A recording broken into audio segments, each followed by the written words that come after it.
right, Vitali, tell me about your music. Man, I've been a musician my whole life, but originally I was in bands playing rock and metal, and then later I just loved hip hop, so I just got into lyrics and doing that. I went solo. I've been doing that forever now. It's awesome. What got you into, your stuff? My stuff into the scene. I mean, music to me is just art. It's a way of life. So, like even when I was a kid, I had like drums. I was like banging on it, and like elementary school, I was making stuff. But now to me, it's like if you have a story to tell, like music is the best way to do that.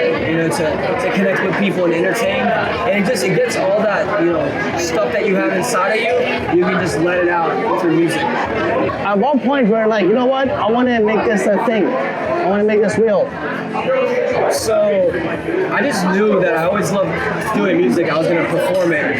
But when I started experimenting doing rock and other stuff, people said that like my rap was like the best stuff that they heard of all the things, playing guitar, drums, and everything. And so I started to stick into that because I just, early bands I heard, like when I heard Eminem's album, when I heard like Notorious B.I.G., when I heard Tupac, all that back in the day, I was just like, I love the intensity of that type of music, and it just made me like, how the fuck do you make that sound? How can you do it? Probably my breakthrough moment was when I worked at a company called Red Hat, and we had a song called We Love Raleigh.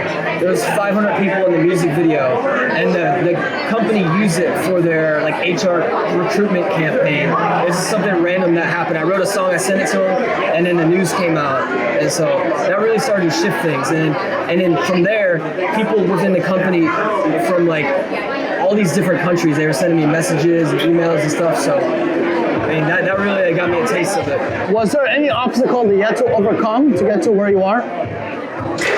Yeah, I mean, it still is. Being a white rapper, you think that wouldn't really be a thing, but it's more now of like people online saying shit like that. Like, it's funny that you can be overtly racist in music just because someone's skin color, right? It's still okay to like say it. I'm like, what the fuck else you say that, But I don't really think about it much now.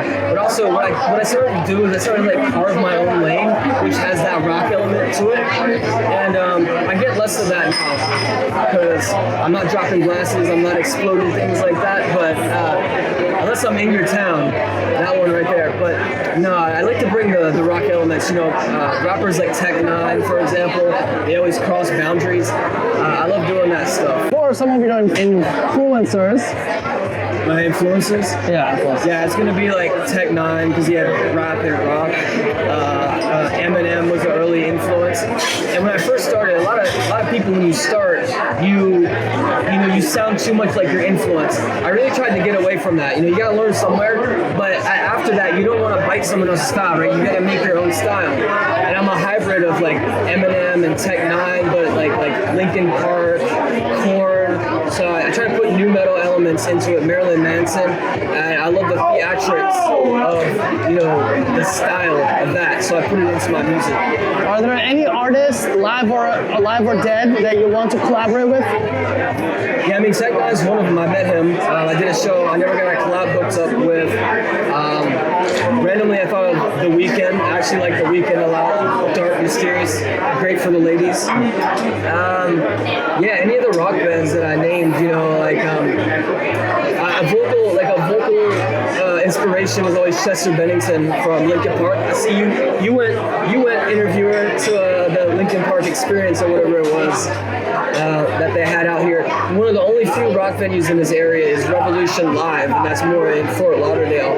But there's a scene everywhere, but you don't have to have your fans right next to you. They can be anywhere in the world. And I actually been building a fan base in Japan recently. I saw they were listening to my music. They really liked In Your Town and To My Haters.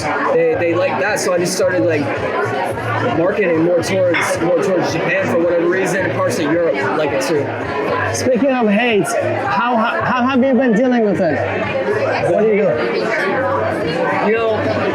It's weird, man, because none of these people have the balls balls to say this stuff in real life. You know, it's every time I look at a hater and I look at their profile, it's like some dude and his cat in his mom's basement. It's like the most ridiculous shit, like the worst profile you've ever seen. And I'm like, this guy, this guy has a problem with me. My life is good. I'm living my life, bro. Homie, look, you gotta talk to Armin, Social Matrix, and he'll help you out. He'll teach you a thing or two.